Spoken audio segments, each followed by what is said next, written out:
Welcome back to Whiskey with E. I'm Eric. Now today, not a whiskey with or without the E. We're doing the E's in wine, fortified wine. Nah, wait. Let's just say I wanted to just compare the difference between the Tawny that was added into this barrel probably well over 13 days ago now, and then compared to the Tawny that was added in with the Redgum wood that we charred and put into this bottle and filled it up with the Tawny. Alrighty, so we're going to see the difference. Now, the only concerning thing is with this barrel, I find out later that, you read down here and you're like, made in China, 360 sourcing, and then you look up this brand, it doesn't say anything like oak barrel, it just says wooden barrel. So I'm assuming that this isn't even oak. I'm assuming it's probably not even charred on the inside. At the front it just says Heritage Collective. But you know what, we're going to pour up some more.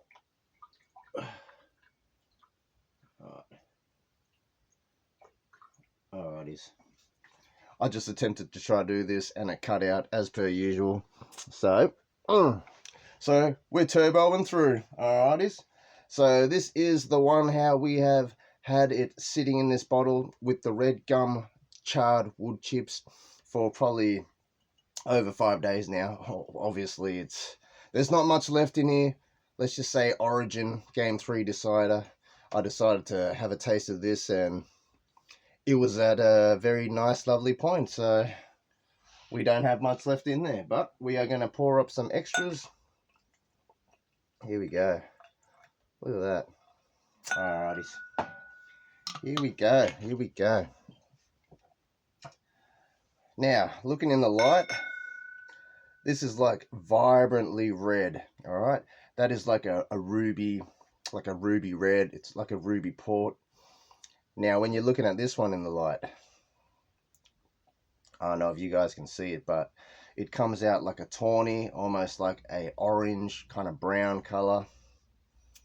So this in itself just says that the barrel didn't do nothing to this, but the Redgum wood bits did do something to this. All right, let's compare the noses. Here we go. Honestly, this just noses like its original content. Now, it's like a vibrant red fruit kind of note. You're getting that prunes kind of note. You're not even going to say it's woody or anything like that. I don't think the barrel did nothing. Now, for everyone that's wondering, the original content was Keeper's Glove, Reserve Tawny, Audi, $5 special, guys. Broke the bank there. No, not really. It's a good one to use for experiments. Here we go. Alrighty, so yeah, honestly, the color just looks the same. It's still that vibrant red note, but you know what? Let's see if the taste has changed a bit.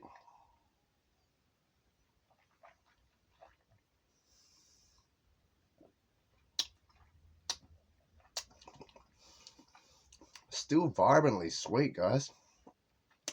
Still raspberry, still pruny. The acidic level's still there. I mean, it's still slightly drying, but not as drying as when I first got it.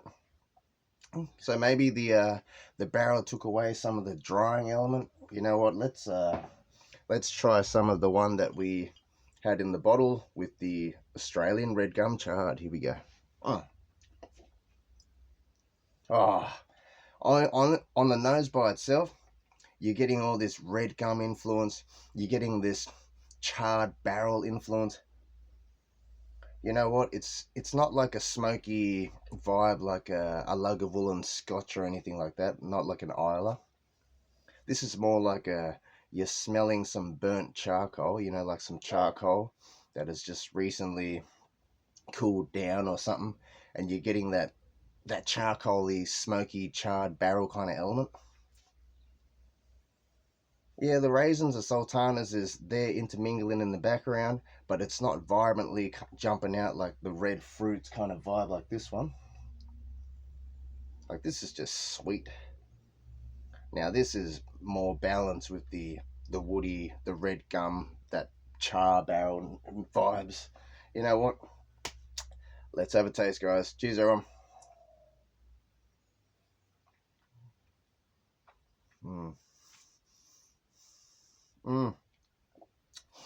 When I was taking some breaths, holding it in my mouth, you're getting that Australian red gum kind of wood vibe. But then as soon as I swallow it, it was like you're eating sultanas. Like that one, I thought went to raisins and sultanas, but no, that's like more red fruity prunes now when I'm comparing it to this. This is almost like you were just eating a whole bunch of sultanas, you know, like the dried grapes, and then you just got that vibe in the back of your throat. It's almost heading to chocolate. You know what? Let's go back to the one from the barrel.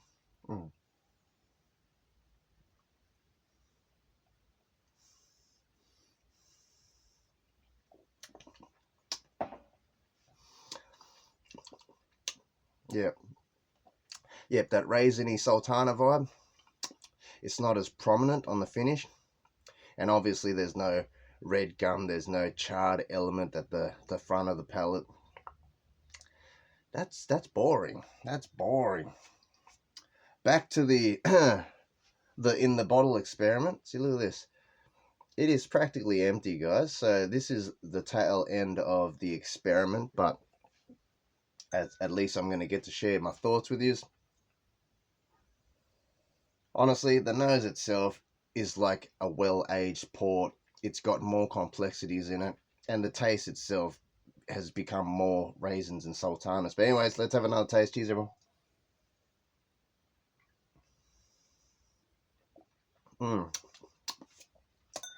A lot more soft. It's less acidic. It's less drying. More raisins, sultanas. But you know what? Let's grab out a glass that... Actually, that's the whiskey one. Alrighty, here we go. This is the one that has freshly poured port in there. Tawny, which still has the Australian red gum wood in there. So you know what? Let's have a sip of this. This is just a few days old. Here we go.